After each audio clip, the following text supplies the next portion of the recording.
Mga kapatid, ano nga ba mga dapat iwasan kapag ikaw ay nasa isang relasyon? Una ay ang pagkakaroon ng girl o boy best friend.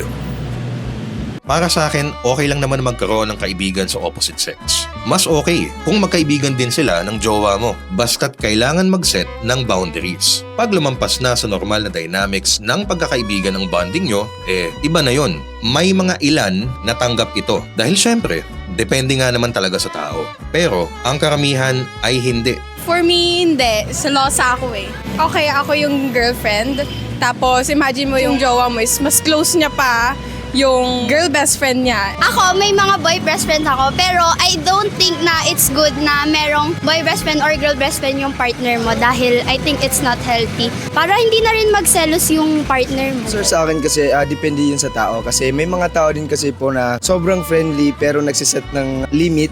Syempre hindi po. Selosa ako eh. Although dapat may trust ako sa boyfriend ko. Kung ako po yung nasa position po ni best friend, ako na lang po yung mag-giveaway, malalayo. Of course not, sir. Kasi syempre as a man, hindi mo gusto makitang may nakakasamang iba yung partner mo. Especially sa panahon ngayon, hindi natin alam kung sino dapat pagkatiwalaan. Pero sana kung napapanood mo to, mahal. Meron ba pinapatamaan, sir? Meron sakit. Next naman mga kapatid ay ang pagkakaroon ng matching tattoos. By the way, what the meaning of this? Today, tupad, and 4-piece. Ang pagpapalagay ng matching o couples tattoo ay aktibidad ng magkasintahan. Refleksyon ito ng pagiging committed nyo sa inyong relasyon. Pwede rin naman itong gawin na magkaibigan. Pero medyo kahina-hinala nga lang pag kayo ang nagpatato ni girl or boy best friend. Kahit itanong mo sa AI yan, ay paghihinalaan ka rin. Oh, sorry na di ko naman sinasadyang hindi sabihin sa'yo na nagpatats kami Sige na nga. Ano, badi na tayo? Sige na nga. Okay.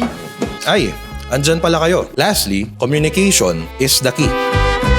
Mag-usap muna pag may hindi na pagkasunduan. Hindi yung uunahin magpasiklab sa social media at magsimula ng batuhan ng putik. Nakakahiya kasi. Lalo na kung magbabati rin pala kayo agad.